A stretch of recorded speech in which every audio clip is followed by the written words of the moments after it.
J'ai du mal à comprendre qu'au XXIe siècle, qu'il y ait encore des Africains intellectuels, incapables de séparer ce qui est spirituel de ce qui est physique. Nous voyons depuis 20 ans une nouvelle génération d'Africains déconnectés de la réalité, qui rapportent tous leurs malheurs, tous leurs problèmes, toutes leurs difficultés à la volonté de Dieu. Votre cousin meurt de famine et de pauvreté, c'est la volonté de Dieu. Vous faites 5 ans de chômage, sans argent, sans caleçon, c'est la volonté de Dieu. Votre neveu se noie dans la Méditerranée en quête d'une vie meilleure en Europe, c'est la volonté de Dieu. Mais finalement, c'est quoi la volonté de l'homme? La volonté de Dieu, c'est toujours dans le mal. Non, ce n'est pas la volonté de Dieu. L'Africain noir doit se décider de prendre sa vie en charge, de décider de changer son avenir. Beaucoup des frères noirs ont abandonné leur charge, démissionné de leurs responsabilités, par peur d'affronter la réalité. Les gens préfèrent laisser les choses entre les mains de Dieu que d'avoir le courage, la niaque de dire au gouvernement ouvertement d'arrêter de les tuer. Pendant que le reste du monde progresse, évolue, transcende leur réalité, les Noirs attendent la volonté de Dieu. Votre maman décède à l'hôpital, devant les docteurs, parce qu'elle n'avait pas assez d'argent pour payer les frais d'opération. Vous dites que c'est la volonté de Dieu. Vous ouvrez dans votre pays une entreprise de vente d'allumettes. 2 jours plus tard, des militaires débarquent pour saisir votre stock. Quelque temps plus tard, vous découvrez que c'est un Libanais en effet qui a tout manigancé pour garder le monopole de vente d'allumettes dans votre pays. Et vous dites que c'est la volonté de Dieu. Mais attendez, finalement, c'est quoi la volonté de Dieu? La volonté de Dieu, c'est toujours dans le mal. Donc tout, c'est la volonté de Dieu. Et les enfants qui se font violer par des militaires et des rebelles dans l'est du pays là-bas, c'est aussi la volonté de Dieu.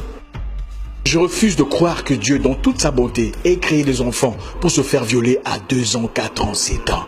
Les Noirs, arrêtons d'être lâches. Condition de peine, de crise, de douleur, de haine n'est pas normale. Dieu ne t'a pas créé pour te voir souffrir. Les Noirs, prenons courage. Je veux que tu prospères à tous égards comme prospère l'état de ton âme. C'est ça la promesse. Cette mentalité où il faut tout prendre et mettre ça dans le même panier, soi-disant que c'est la volonté de Dieu, est une mentalité des froussards, des trouillards, des peureux, des gens démissionnaires, incapables d'assumer leurs choix, incapables de prendre en main leur destinée. Pendant que la Chine envahit l'Afrique et prend en otage l'économie africaine, les Noirs attendent la volonté de Dieu. Pendant que les autres ont travaillé en communauté pour créer WhatsApp et Facebook, des plateformes qui sont devenues aujourd'hui indispensables à notre vie, nous attendons la volonté de Dieu. Nous sommes encore en bas de l'échelle, en train de fumer une pipe, en train de voir des jaloux, des méchants, des aigris partout, des gens qui n'aiment pas tes photos sur Facebook, des gens qui n'aiment pas ton Instagram, des gens qui sont jaloux parce que tu as voyagé business class. Il est temps de mettre hors business tous ces pasteurs qui vous prêchent la haine entre vous. La haine contre votre famille, vos cousins, vos amis. Vous n'avez plus de gens avec qui coopérer, plus de correspondants. Personne n'est à votre côté parce que vous êtes ostracisés, mis à l'écart. Toujours votre tante est méchante. Vos cousins sont des sorciers. Votre nièce veut votre peau. Finalement, personne ne nous prêche la... Qui sera la mousse de l'Afrique aujourd'hui pour nous prêcher la positivité, le courage, la bravoure? Qui sera celui-là qui se lèvera comme dans le temps pour guider le peuple contre ses ennemis? On viole votre mère, vous laissez ça entre les mains de Dieu. On tabasse ton père, c'est la volonté de Dieu. Finalement, vous servez à quoi? Dieu nous a-t-il créés seulement pour souffrir? Nous agenouiller chaque jour et pleurer notre peine. Ah papa, s'il te plaît, il n'y a pas d'argent, il n'y a pas à manger, les enfants sont malades. Non, ce n'est pas intéressant. Depuis 20 ans, vous priez pour les mêmes problèmes, les mêmes difficultés, les mêmes manques d'argent, les mêmes difficultés de santé, les mêmes problèmes socio-économiques. Ce n'est pas intéressant. Vous passez des nuits et des nuits à lier des mêmes démons, les mêmes sorciers, les mêmes charlatans, les mêmes esprits de vagabondage, les mêmes esprits de Nabucodonosor. L'Africain doit se battre. Il doit apprendre à se battre et prendre charge de son destin. Dieu descend-il du ciel pour laver vos aisselles? Dieu descend-il du ciel pour brosser vos dents les matins?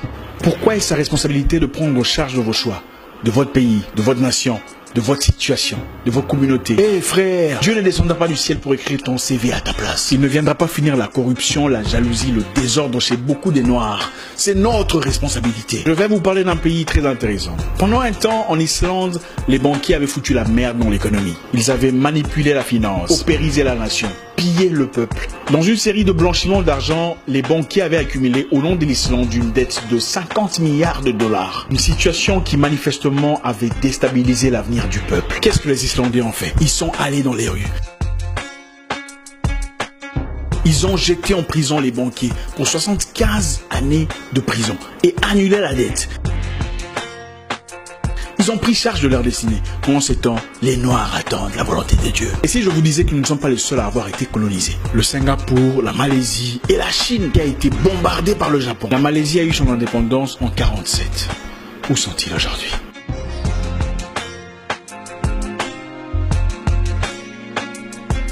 Non, l'argent que vous cherchez ne viendra pas seulement de la prière. Sinon, vos pasteurs ne vous demanderaient pas de cotisation pour construire leurs églises. Ça aurait été facile, n'est-ce pas? Ils entreraient seulement dans la chambre et faire une prière et dire Dieu, j'ai besoin d'argent, et directement l'argent apparaît. Ça aurait été génial, n'est-ce pas?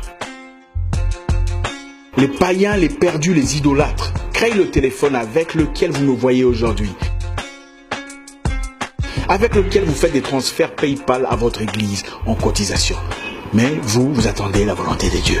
La Chine est actuellement en train de faire des recettes massives. Elle produit 95% des sièges en plastique que vous voyez dans des églises. Les chaises où c'est écrit Jésus-Christ derrière. Il y a Jésus-Christ en Chine. Les Chinois ne sont pas chrétiens, mais la vente est destinée aux Noirs. Parce que les Noirs sont incapables de produire.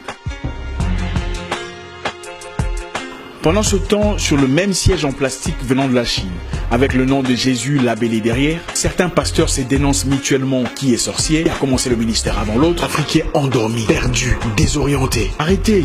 Dieu ne descendra pas du ciel pour vous envoyer un mari parfait, emballé comme un cadeau de Noël. Il vous a déjà donné l'intelligence, la sagesse, de savoir choisir, de savoir percevoir, de voir entre les lignes. Vous sortez avec 17 personnes différentes et aucune de ces relations ne marche. Et puis vous dites que c'est Dieu qui n'a pas voulu. C'est faux, c'est vous qui êtes légère. Dieu a aussi interdit les flirts, les activités sexuelles avant le mariage. Ça n'était pas la volonté de Dieu. Arrêtons de vivre dans l'hypocrisie. Prenons charge de nos vies. Prenons charge de notre avenir. Finalement, personne ne nous prêche la... Qui sera la monstre de l'Afrique aujourd'hui pour nous prêcher la positivité, le courage, la bravoure? Qui sera celui-là qui se lèvera?